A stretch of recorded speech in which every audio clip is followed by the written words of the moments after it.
Hello, everyone. Welcome to another SonoWebinar by Prende Canada. My name is Leonardo Foundes. I'm the owner and founder of Prende Canada. And today's topic is the ultrasound evaluation of the distal biceps tendon. It is my pleasure to introduce you to Lisa Bellone. Lisa is a musculoskeletal sonographer at the Hamilton General Hospital in Hamilton, in Ontario. She has been practicing MSK for the past 10 years and has trained with world leaders in the field. Lisa is an MSK ultrasound instructor at both national and international courses and is continuously refining her knowledge and skills in this emerging field.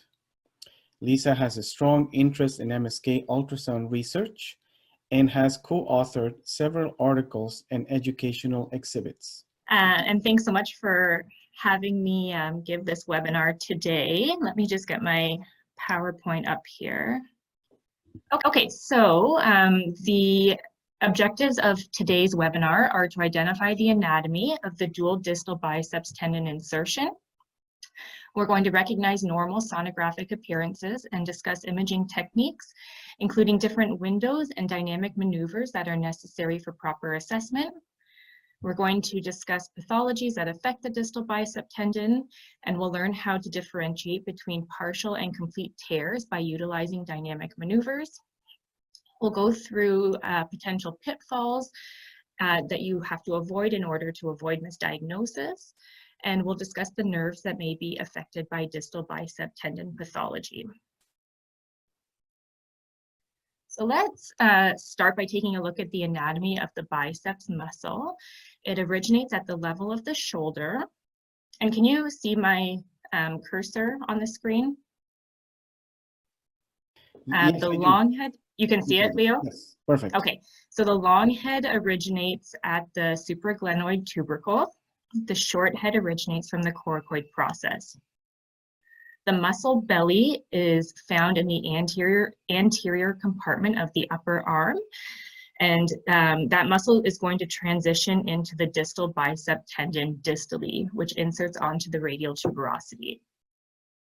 Now, there's also a secondary insertion, which occurs via the bicipital aponeurosis or the lacertus fibrosus. And this is going to extend medially and insert onto the fascia of the forearm. The distal bicep tendon is approximately 7 centimeters in length. And it's important to note that there's no synovial tendon sheath surrounding it. So instead, it's covered by a peritoneum. And the role of the biceps muscle is to flex at the elbow and supinate the forearm. So moving on to the distal bicep tendon, let's have a look at that in detail. So in layman's terms or traditionally, a lot of people describe the distal bicep tendon as a single tendon.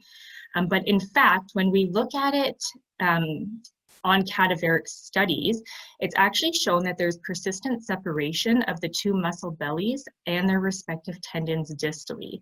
And each of these tendons inserts discretely onto the radial tuberosity. So we'll look here at this diagram. So this is proximally, this is going to be the distal biceps muscle, the myotendinous junction. And coming out of the myotendinous junction, we're going to see two distinct tendon components. So one is the long head component, and two is the short head component. So in the proximal aspect of the tendon, those two tendon components are going to be side by side. So the long head is lateral, the short head is medial. As they dive down toward the radial tuberosity, they're going to twist 90 degrees at this site here, and the short head is going to become superficial and the long head deep. This is the radial tuberosity. So you can see that the long head is going to insert proximally on the radial tuberosity, and the short head will insert distally. This is another, excuse me, diagram showing that transition and the 90-degree twist. So we have our distal bicep muscle, the myotendinous junction, The long head is lateral, the short head is medial, coming out of that myotendinous junction. They're going to twist 90 degrees so that the short head becomes superficial and inserts distally on the radial tuberosity, and the long head is deep and inserts proximally on the radial tuberosity. And just another nice example showing those distinct tendon bundles and that 90-degree twist. Okay, so the lacertus fibrosus or the bicipital aponeurosis is that secondary insertion.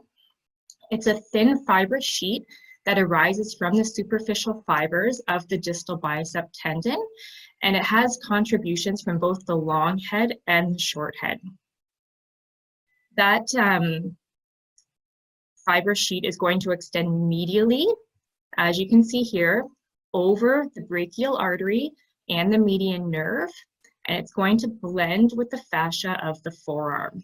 And this muscle here is the pronator teres. So on ultrasound, we will see the fibrous sheet extending over the pronator teres muscle. And you can see it nicely depicted here as well. So originating at the level of the myotendinous junction, extending over the brachial artery and blending with the fascia over the pronator teres muscle. The role of the lacertus fibrosus is that it helps reinforce the antecubital fossa, so it provides protection for the median nerve and the brachial artery. And it becomes really important when we look at the behavior of distal bicep tendon tears, because if the lacertus fibrosus remains intact, it can prevent the bicep tendon from retracting up into the upper arm. So we'll talk more about this when we get into the pathology, but it is a very important structure to take into consideration. Next, we'll talk about the bicipital radial bursa. So this is a bursa that can either envelope or encircle the distal bicep tendon. On ultrasound, we only visualize it when it is distended with fluid, so you don't see it in a normal situation. And just remember that there is no tendon sheath surrounding the distal bicep tendon. So when we see fluid in this area, it likely is within the bicipital radial bursa. And this diagram here just shows the relationship of that bursa to the nerves. So these are the branches of the radial nerve, the superficial radial nerve, and the deep branch of the radial nerve, which is the posterior interosseous nerve. And this is the median nerve here. So distension of that bursa with a significant amount of fluid can cause nerve compression, and these patients may present with nerve-related symptoms. Okay, so moving on to the sonographic technique, we're going to use a high-frequency linear transducer, and you can have your patient in one of two positions. So you can either have them sitting on the examination table or stretcher with a table in front of them and have their arm extended on the table, or if it is their right elbow that you're scanning, you could have the patient laying supine with their arm extended at their side.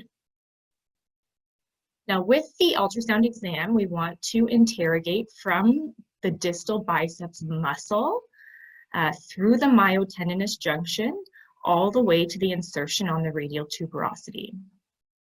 And we want to identify both heads of the distal bicep tendon, so the long head and the short head components. We want to identify the lacertus fibrosus, and we're going to demonstrate translation. And demonstrating translation is going to exclude a complete bicep tendon tear. Some landmarks that we use with the ultrasound examination are the brachial artery and the median nerve. So those are both located medially to the bicep tendon. The brachialis muscle, which is located deep to the tendon. And we're going to use the distal humerus as our bony landmark for our starting position.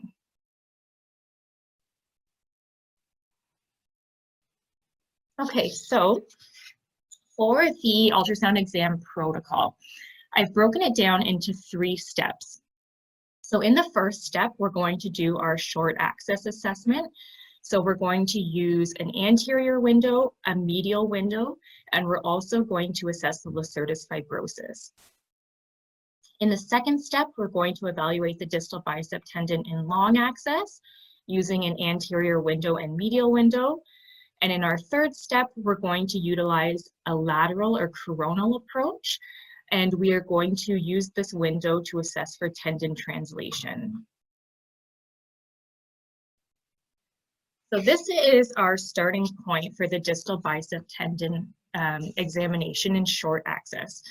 So here we're going to have our patient either seated, like I said, or laying supine with their arm extended. And we're going to put our transducer in the short axis or transverse plane at the level of the antecubital fossa. And you can see on this corresponding anatomy diagram, the yellow rectangle represents the probe position. So what I use as my landmark is the distal humerus.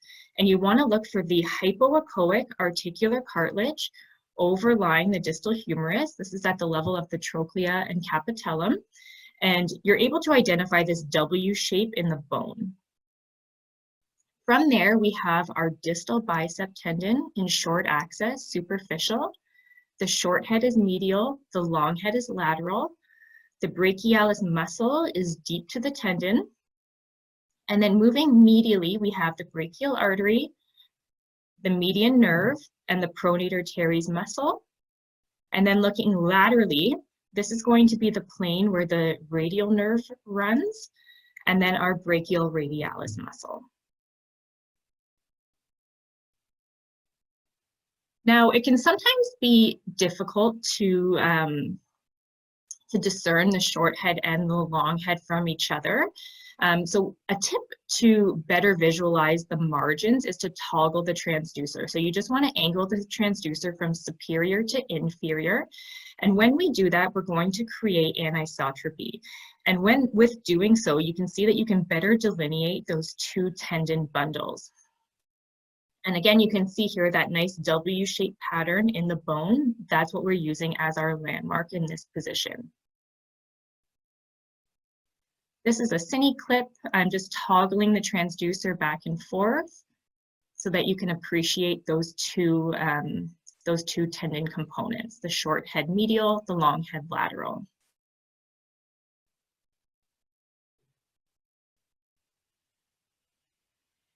From the starting position, we're now going to scan superiorly on the patient, and we're going to come up into the distal muscle at the level of the myotendinous junction. You can see this yellow rectangle is our probe position. This is our distal bicep muscle. Laterally, we're going to have the long head myotendinous junction, and medially the short head component of the myotendinous junction. We're now going to sweep inferiorly past our starting point at the antecubital fossa, and we're going to come just distal to the antecubital fossa to the site where the tendons are going to rotate 90 degrees. So at the antecubital fossa, they were located side by side. When we come a little bit more inferiorly, they're going to rotate so that they're stacked on top of each other. And you can see that here. We have the short head, which is now superficial, and the long head, which is now twisted to become deep. This is again just another cine clip. I'm just toggling the transducer here to show you a better delineation of those tendon margins.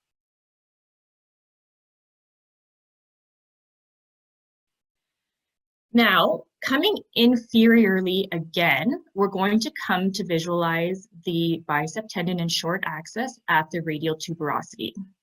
And in order to do so, we now have to rotate or move our transducer medially on the forearm.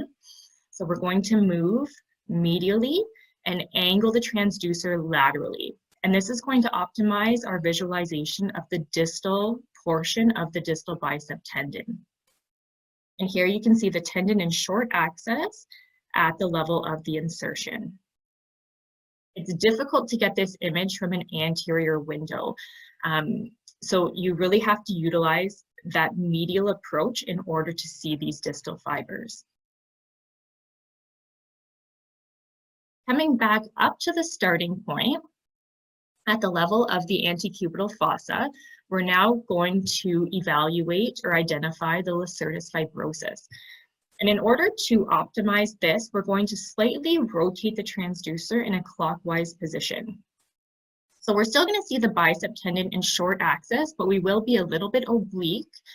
And then we can see these superficial fibers extending over the brachial artery and median nerve and blending with the fascia over the pronator teres. And this is a normal appearance of the lacertus fibrosus. So it's just a thin fibrous band extending in that direction. So that concludes step 1, and that's our short axis assessment. Next, we're going to do our long axis assessment. So here I'm going to start in the anterior window at the level of the myotendinous junction. So I'm more superior to the elbow joint in long axis. This is the bicep muscle and bicep tendon. This is at the level of the myotendinous junction. And then we can follow that tendon as it transitions out of the muscle. We're going to follow it more inferiorly. This is now at the level of the elbow joint. So we can see that nice longitudinal length of the distal bicep tendon. And you can identify here the hypoechoic articular cartilage overlying the distal humerus. This is what we were using as our starting point in the short axis plane. So that's right at this level here. And the brachialis muscle is going to be deep to the bicep tendon. We can now come more inferior as we follow the tendons down toward the radial tuberosity. And this is where we're now going to be able to appreciate that 90-degree rotation so that the short head is now superficial and the long head is deep. And as you can see, it's difficult to see the fibers at the radial tuberosity. It looks hypoechoic. We lose the nice fibular pattern, and this is because of anisotropy. Looking at these distal fibers is not ideal from an anterior window. So we're using the anterior window to assess the myotendinous junction and the proximal and mid portion of the tendon. We're now going to rotate or move our transducer medially on the patient's forearm. So you can see the position that we're in here. The transducer would have been anterior, more superiorly. So we're moving the probe medially, we're angling laterally, and you sometimes have to rotate the transducer in a counterclockwise rotation in order to elongate the distal bicep tendon in this approach. And now you can see how we have really optimized the footprint of the distal bicep tendon. So we have the short head superficial, inserting distally. We have the long head deep, inserting proximally on the radial tuberosity. This is the bicep or the brachial artery. You can use that as a window to optimize your image. And you can see that we're imaging this tendon perpendicular to the sound beam. So we have a nice echogenic fibular pattern. The patient position is important to reevaluate. So we still have them with their arm extended, either sitting or supine, but it's really important to ensure that their hand is supinated. And you may even want them to hypersupinate their hand to really rotate the radial tuberosity around to get this nice perpendicular assessment of the tendon. Okay, so that's our long axis assessment. We're now going to move on to the lateral approach where we will assess for tendon translation. So in this position, we are going to have our patient move their elbow. So we're going to have them flex their elbow and internally rotate their arm. So you can see the patient position in this image here. And we're going to put our transducer in a coronal plane. And this is a nice diagram showing the anatomy of this position. So this is our bicep muscle. the myotendinous junction and the distal bicep tendon. And that tendon is going to come down and insert onto the radial tuberosity. And it's actually going to be posterior on the radial tuberosity in this position.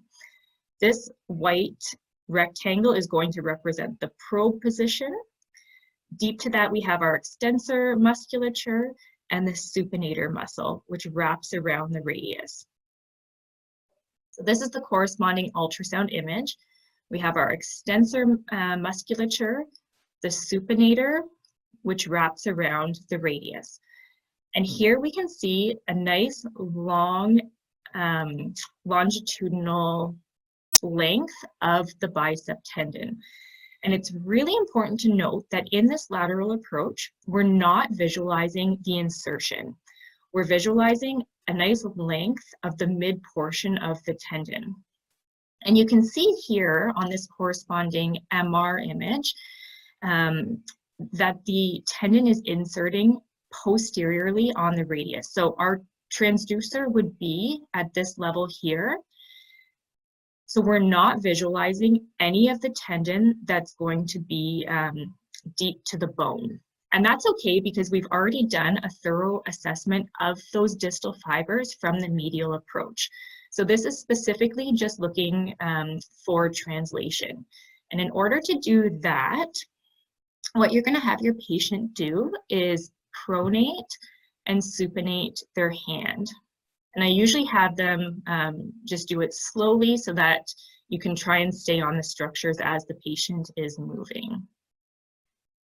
And then with ultrasound, we're going to see the distal bicep tendon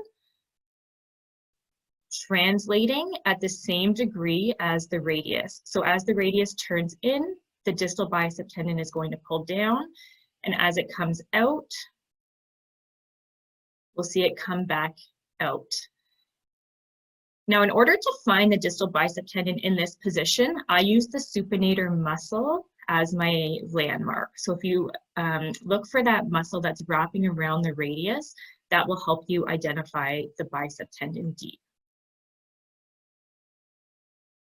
Okay, and when we see this translation at the same degree as the radius, this is going to exclude a complete distal bicep tendon tear because we know that there are some fibers that are continuous from the myotendinous junction through to the insertion.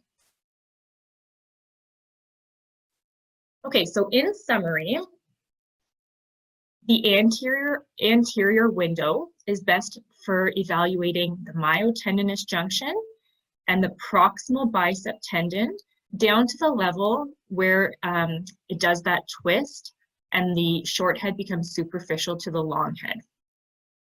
We're going to use the medial approach for the distal insertion, so the most distal aspect of that distal bicep tendon down to the radial tuberosity. And then we're going to use the lateral approach for a dynamic assessment and to ensure that there is tendon translation. And remember that on that lateral view, we're not visualizing the most distal fibers of the tendon. Okay, so that concludes the anatomy and the sonographic technique. We'll move on to distal biceps injuries. Are there any questions so far before we move on?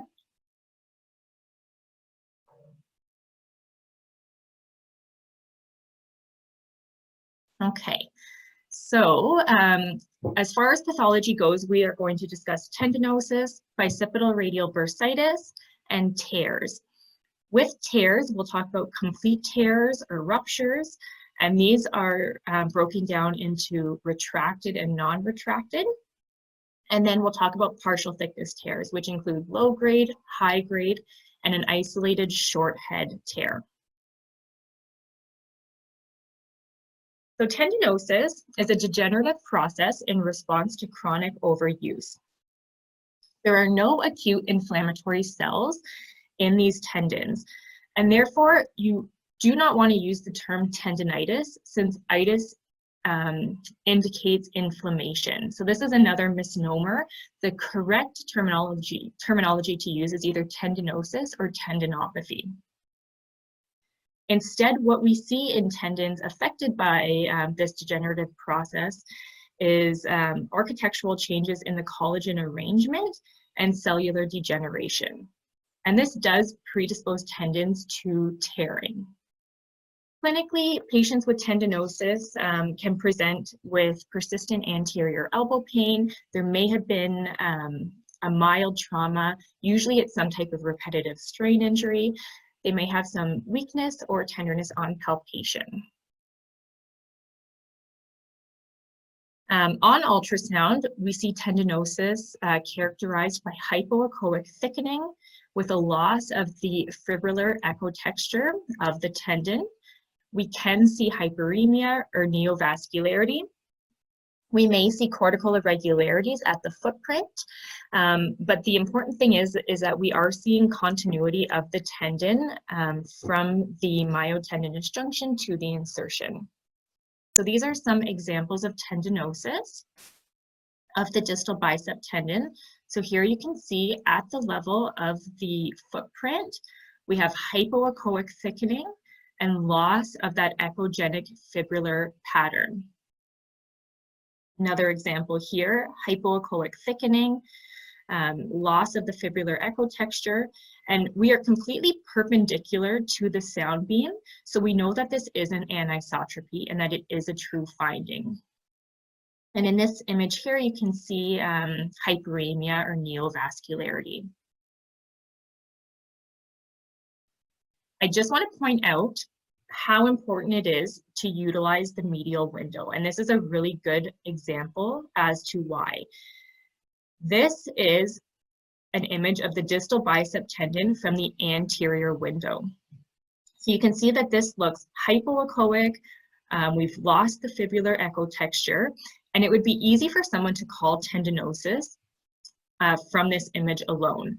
But you can appreciate the angle that we're imaging this tendon at is suboptimal. And now I've come over in this video clip to the medial window, and I'm heel toeing just to show you how you can correct anisotropy and how anisotropy can really trick you into thinking that there is tendinosis. So this is at a suboptimal angle. You can see that the footprint looks thickened and hypoechoic. But as I heel toe and bring that tendon perpendicular to the sound beam, we can make it look echogenic with a nice fibrillar echo texture. I'm just going to pause it at the end here. So you can see that we're now perpendicular and we have nice fibrillar echo texture. This is the exact same patient, both of these images. So it's really, really important to utilize that medial approach. Next, bicipital radial bursitis. This is also caused by repetitive mechanical trauma or repetitive strain injuries. It can be associated with tendinosis and partial tears. Clinically, they're going to present in a similar fashion to tendinosis. Depending on the degree of distension, they may have a painful mass in the antecubital fossa. And if there is compression on the nerves, as we discussed earlier, the median, radial, or posterior interosseous nerves, they may present with nerve compression symptoms.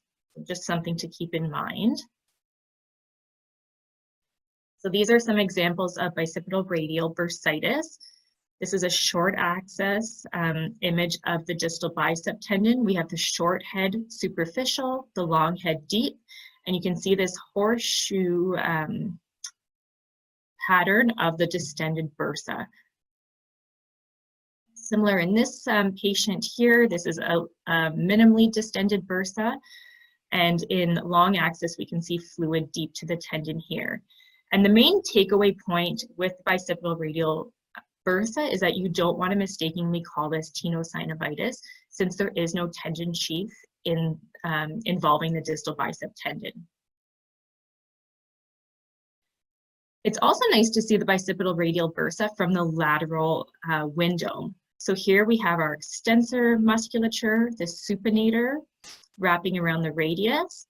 This is our distal bicep tendon, and we see fluid above and below that tendon.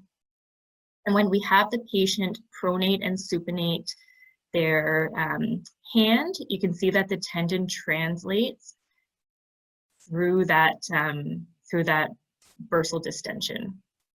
I apologize for the quality of this video. I upgraded to the new PowerPoint, and some of these videos I feel like didn't transfer correctly. Okay, so complete tears. These are usually the result of a single traumatic event, and that occurs when the patient is actively flexing their elbow, and while they're actively flexing, their arm is pulled into extension. We see this in athletes who are weight trainers or involved in contact sports. We also see it quite often in manual laborers, and that population is usually males in the 40 to 60 age range. Taking steroids does increase the risk of tendon rupture as well as smoking. Clinically, these patients will have an episode of pain accompanied by an audible pop. They usually describe it as fabric tearing. They'll have swelling, they'll have bruising, weakness on elbow flexion and supination, and there may or may not be a palpable defect. And this has to do with the fact of whether or not the lacertus fibrosus tears as part of the tendon rupture. So clinically, the test that they perform is called a hook test, and they'll use their pinky finger, the clinician will, to kind of scoop at the anterior or at the antecubital fossa to see if there is a tendon present there.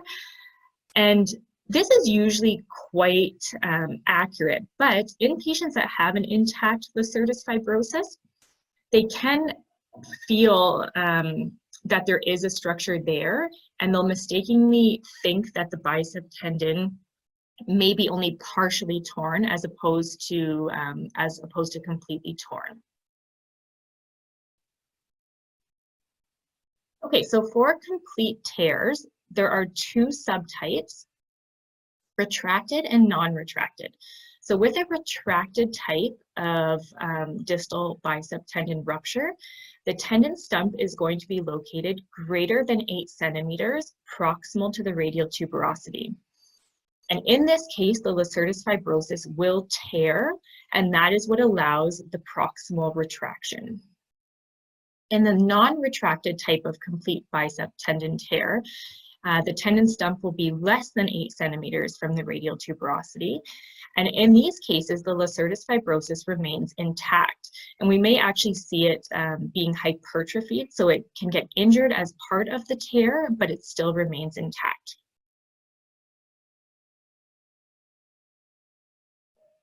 Now, the role of ultrasound is to confirm complete involvement of both heads. So we have to ensure that both the short head and the long head are ruptured.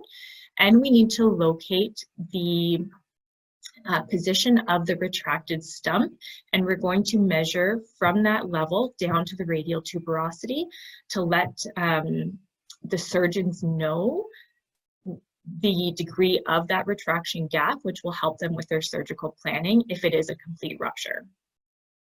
And again, clinically, having that intact lacertus fibrosus can trick clinicians into thinking that there is some component of the distal bicep tendon that remains intact.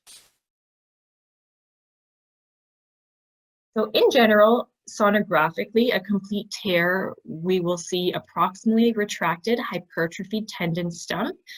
We can see refraction shadowing at that stump, and that can be a helpful aid in helping us identify where the stump is. When these tendons tear, they usually retract upward, and you can get a snake-like pattern on the long axis view.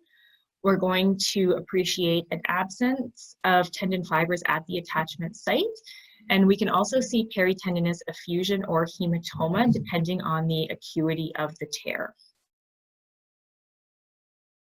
So this is an example of a complete retracted tear. This is a nice surgical image here, just showing you the appearance. So we have a retracted distal bicep tendon. You can see that it's hypertrophied at the level of the stump, and it's recoiled up upon itself. Sonographically, this is going to be that retracted stump. And when we come down to the level of the radial tuberosity, You can see that there's a little bit of residual tendon stump remaining, and this is commonly what does happen with complete distal bicep tendon ruptures. It tears about 1 centimeter up from that insertion. So this is a common finding, that little bit of residual stump left attached to the bone. But you can appreciate that there's no tendon fibers bridging the gap. This is an extended field of view on that same patient. So here we see our proximally retracted stump. This is the refraction shadowing that I was talking about. So this is an artifact that can help you identify where the stump is. We're going to measure from that stump down to the radial tuberosity. Now, it's also important to note that you want to measure right to the level of the bone. Don't include that little bit of residual stump that remains as part of your measurement. When they go in to surgically repair these patients, they just scrape that bit of tendon off the bone, and it's not used in the repair process. So you want to measure from the stump to the bone. In this case, that retraction gap is 10.4 centimeters. This means that it's a complete tear, number one, so it's retracted greater than 8 centimeters. And we're also going to expect to see a torn lacertus fibrosis due to that degree of retraction. And I've put a star here. This would be the approximate level of the lacertus fibrosis. So coming into the short axis plane, here would be, this is a left elbow, so we're going to be reversed from the images that we saw previously. The bicep tendon should be located here. It's not. And instead, where we would typically see a thin fibrous structure extending over the brachial artery to the pronator teres muscle, we see this hematoma. So this is evidence that there is a torn lacertus fibrosis, which supports our diagnosis of a complete retracted tear. Coming to the lateral approach now, same patient. We have our extensor mechanism, or our extensor musculature, sorry, the supinator. And where we would typically see the bicep tendon, we just see an absence of that tendon with some fluid in the fossa. And deep to that is the brachial artery. And you would see that pulsating when you're scanning in real time. This is a cine clip showing translation. So we're pronating and supinating the forearm. And you can see that there's no tendon translating in this region. You don't necessarily need to even do this lateral approach when you have a complete retracted rupture. But we just do it as part of our protocol on every patient just to prove that there is no tendon bulk visualized there.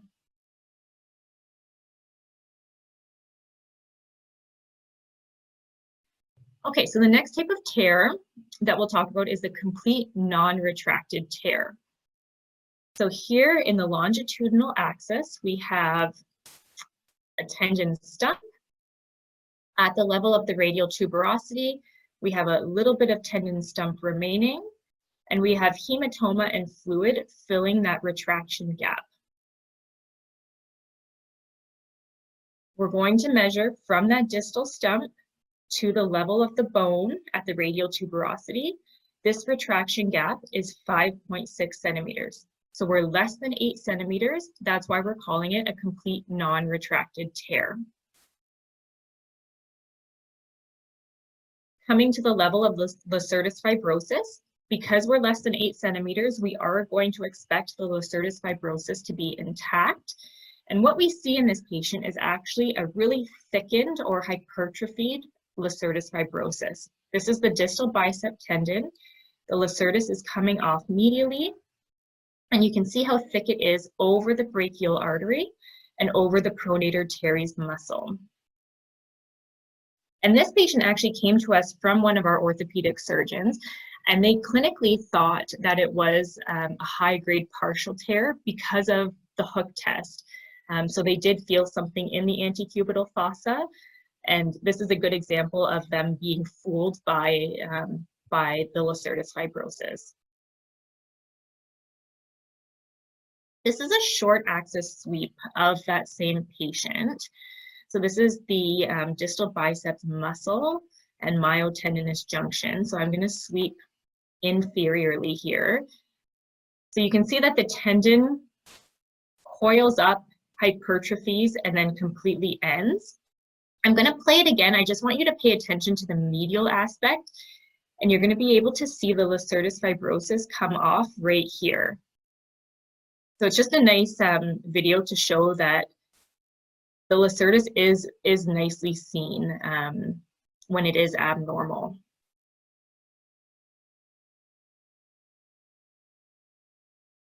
This is in long axis. So there's that tendon stump, and this is the lacertus fibrosus originating at the myotendinous junction region. So this stump is distal to the lacertus, and that's what makes it a complete non-retracted tear. Coming laterally on this patient, we see no tendon bulk in the lateral window. And with pronation and supination,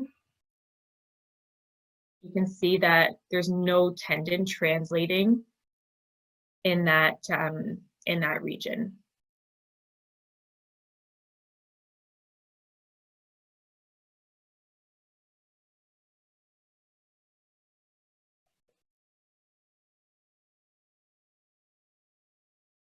Okay, so this is another type of a complete non-retracted tear.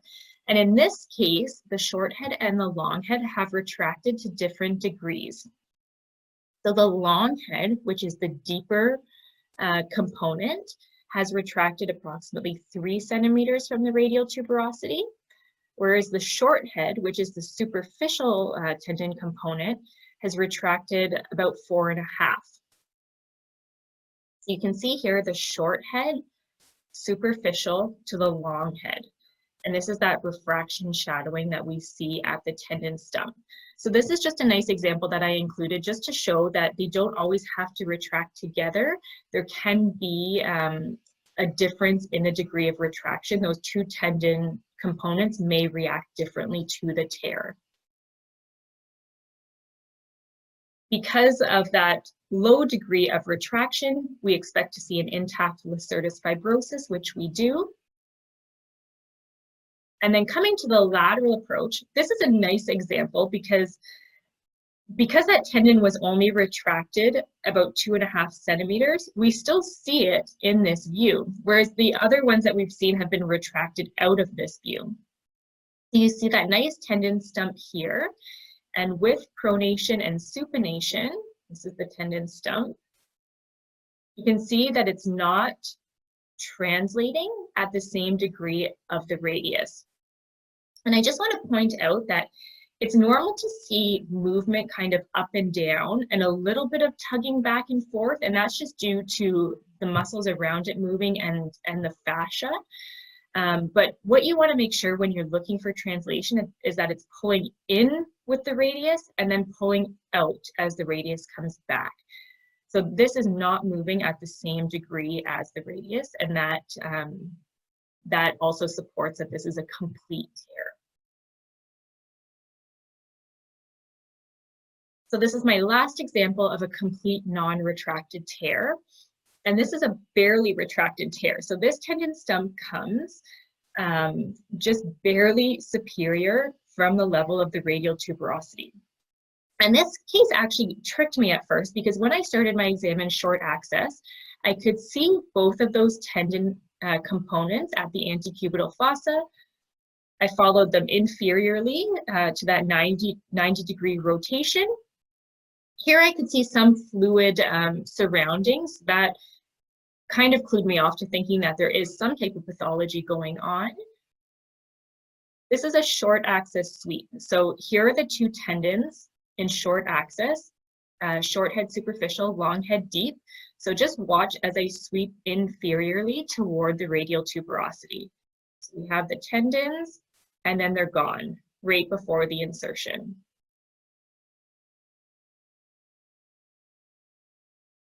They end there, and then we get to the radial tuberosity.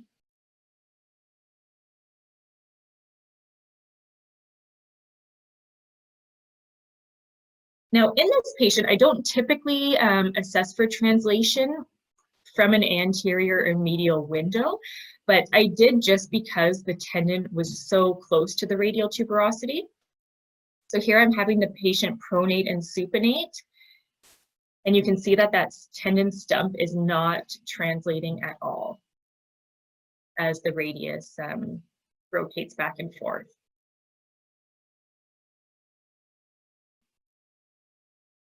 The lacertus fibrosis remains intact since our degree of retraction is less than 8 centimeters. And then coming to the lateral approach, so you can see that we do see some tendon bulk here, but as the patient pronates and supinates their arm, you can see that it's not pulling in and back out at the same degree as the radius.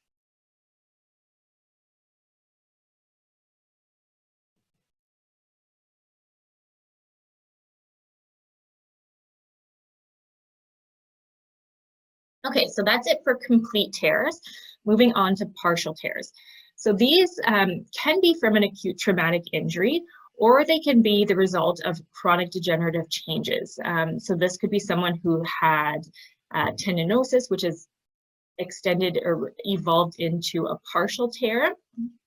And I also wanted to note that tendinosis can evolve into partial tears and complete tears as well. So with partial tears, the clinical presentation can be different depending on the patient. There are 3 subtypes of partial tears that we'll discuss. A low-grade partial tear involves less than 50% of the tendon bulk at the footprint. A high-grade partial tear involves more than 50% of the tendon at the attachment site. And then a specific type of high-grade tear is an isolated short head rupture. So this occurs when the short head component of the distal bicep tendon ruptures, but the long head remains intact. We'll go through examples of each of these. This is an example or 2 examples of a low-grade partial tear. So here we see an anechoic cleft at the insertion. Another example here of an anechoic cleft extending superiorly through the tendon bulk. And you can appreciate that there's an underlying tendinosis in this particular patient. This is an example of a high-grade partial tear. So we see an anechoic cleft extending through a significant portion of the tendon. We see bony footprint and underlying tendinosis. So this is likely a patient who had tendinosis which has evolved into a high-grade partial tear. We see hyperemia here. And in all of these situations, so the partial low-grade and partial high-grade at the footprint, when we come to the lateral approach, the tendon is going to appear normal. And that's because we're not seeing the attachment site where the pathology is. And when we have the patient pronate and supinate their hand, we can see that the tendon translates completely normally. So this excludes a rupture because we know that there still are tendon fibers intact, which supports this translation. And you can see in this cine clip here, the degree to which the tendon is translating as opposed to the translation that we didn't see in the complete tears. And this is something I find until you do quite a few of them and really get a feel for the appearance, it can be hard to really grasp until you have the experience yourself. Okay, and the last type of partial tear is a high-grade tear, and it's an isolated short head rupture. And I'd say this is the most common type of partial tear that we do see, and it can be misdiagnosed. So this is a really important one to be aware of. So in this case, we have the short head, which is torn. So we see retraction of the short head. You can measure the retraction gap. So this looks to be about 3 centimeters to me. We have refraction and shadowing at that tendon stump. And a lot of people without the experience or knowledge can kind of would typically end their exam there and call these long head fibers hematoma. And this would get misdiagnosed as a complete rupture. And this is really important because with complete ruptures, a lot of the times the patients go to the OR for surgical treatment.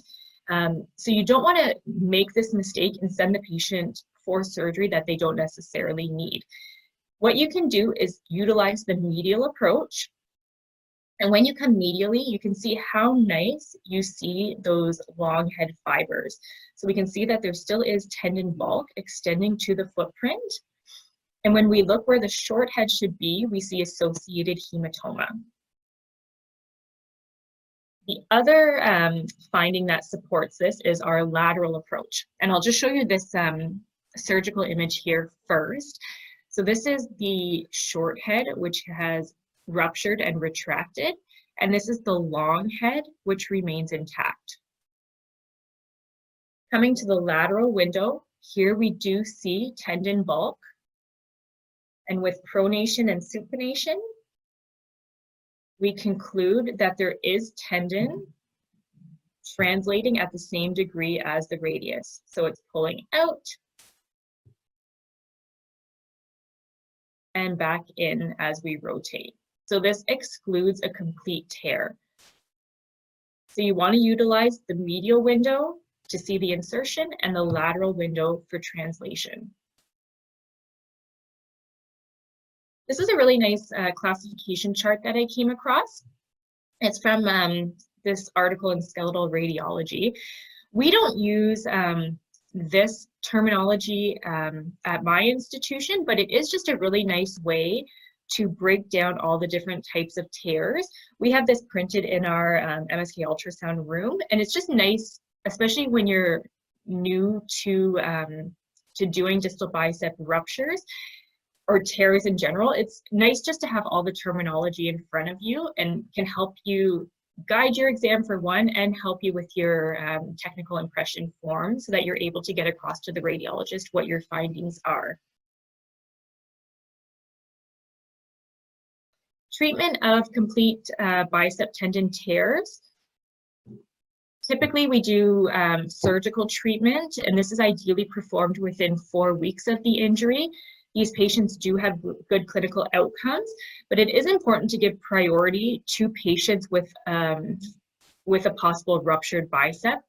We like to see these patients within a week, just so that we give the surgeons time to plan for their OR in case the patient does need surgery.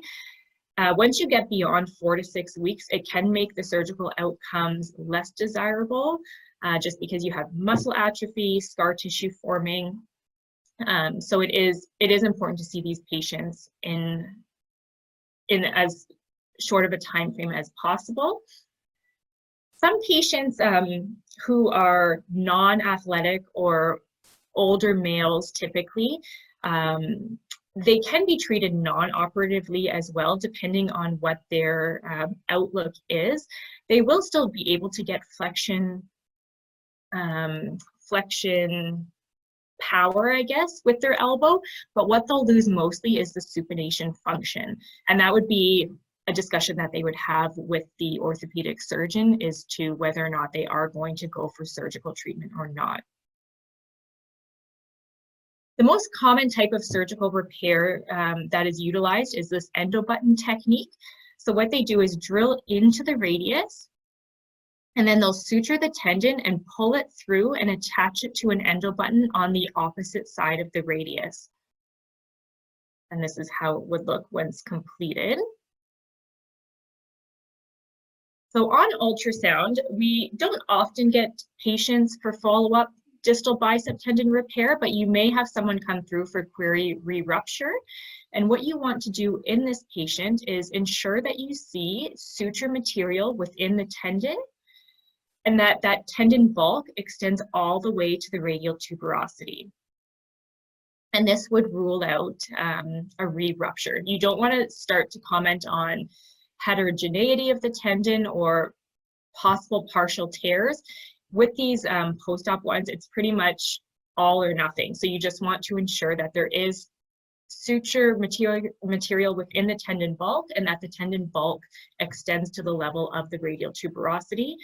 We're not going to appreciate the endobutton since that's on the other side of the radius. Partial tears are typically treated non-operatively with activity modifications, physical therapy.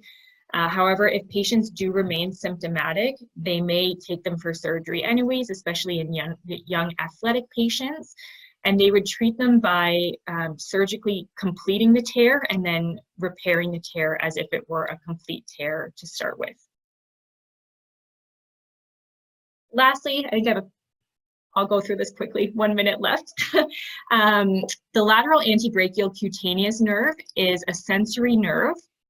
It's a continuation of the musculocutaneous nerve of the upper arm, and it becomes subcutaneous lateral to the bicep tendon. And this is important because it can become irritated from hematoma associated with tears.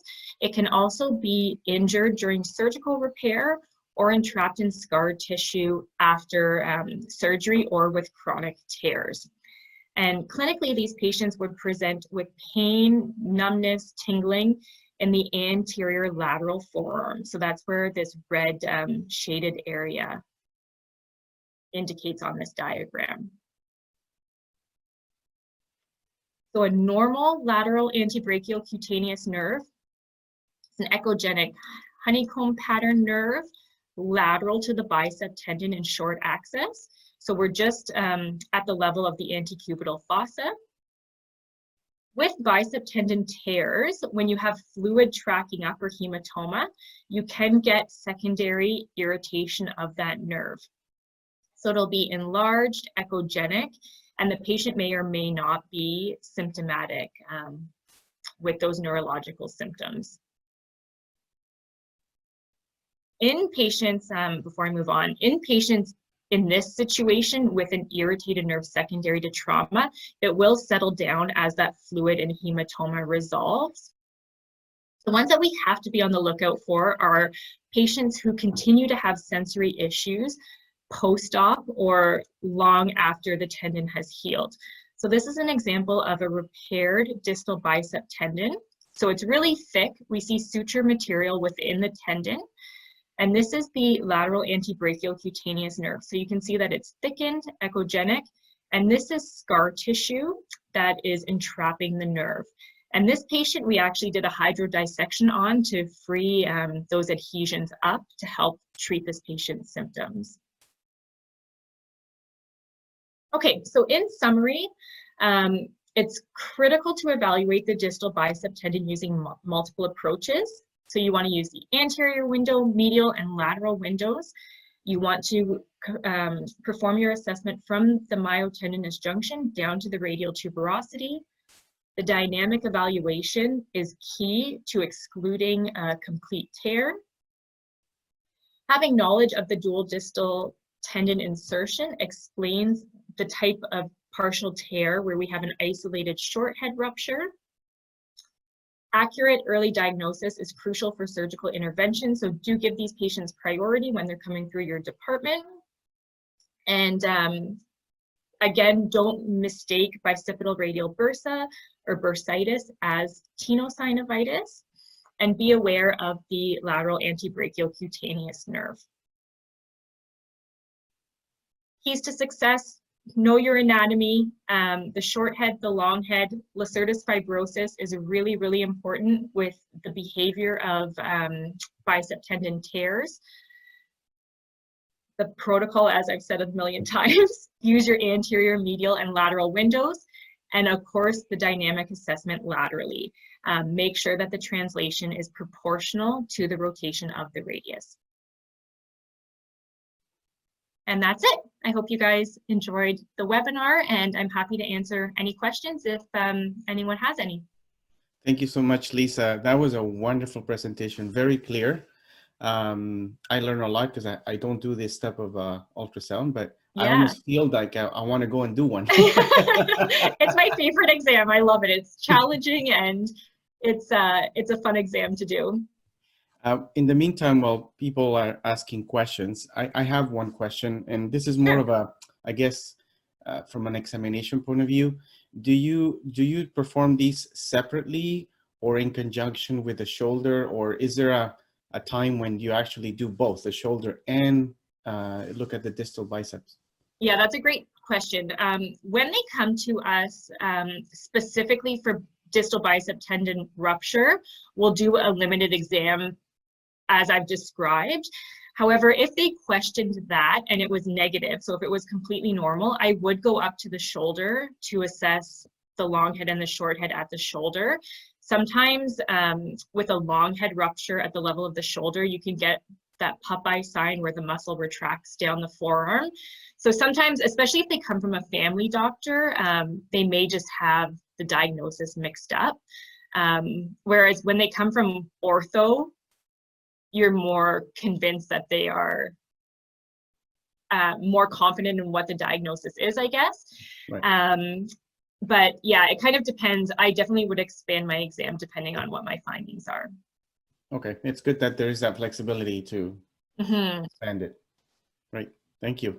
I think there is a question. Sure. So it says, most patients are limited to do maneuvers. What do you do? So what I would do, and a lot of the times these patients are really muscular as well, which can be challenging. I really just do the best that I can. I find the medial approach is so helpful, especially in bigger guys who don't have the motion. If you come medially, you can almost do your more proximal pictures as well from a medial window. And they'll sometimes struggle with the supination. And if they really are struggling, I'll have a coworker come in and just kind of guide their hand for me, just so that I have both my hands free to do the scanning. You can also go down to a 7 megahertz transducer if you are having a hard time penetrating, but try the medial window, because I find that when I struggle anteriorly, I do have success with the medial window, and just explain to the patient how important it is for you to get those images. I find sometimes if they think that it's a nuisance, they already think they know what their diagnosis is, but if you explain to them that it does have a surgical impact, I find that they're sometimes more willing to work with you. Right. Thank you. Oh, yeah. There is, I see one more question there. Yep. So the question is, could you show how to measure the partial tears with calipers and determine the percentage of tear? So I can go back. Well, I guess I can just describe it. So those ones that are right at the footprint, I just kind of visually will say how much is affected, whether it's less than or greater than 50%. It really doesn't make a big difference clinically. These patients will likely be non-operatively managed. So I'll just kind of give a guess, and you'll get a better sense when you do the medial window, because when you sweep through, you'll be able to see how much of the tendon remains intact. That's a good point. I should include a little bit more on that, because I just showed you the still images, but that's a good idea to show you like an actual sweep of those partial tears. But to answer your question, it is just a visual guess as to whether it's greater than or less than 50%. Thank you. Lisa, again, thank you so much. That was a great presentation. Hope to have you back next. For sure, yeah, always happy to. Another topic, and I'm pretty sure that the audience also enjoyed it.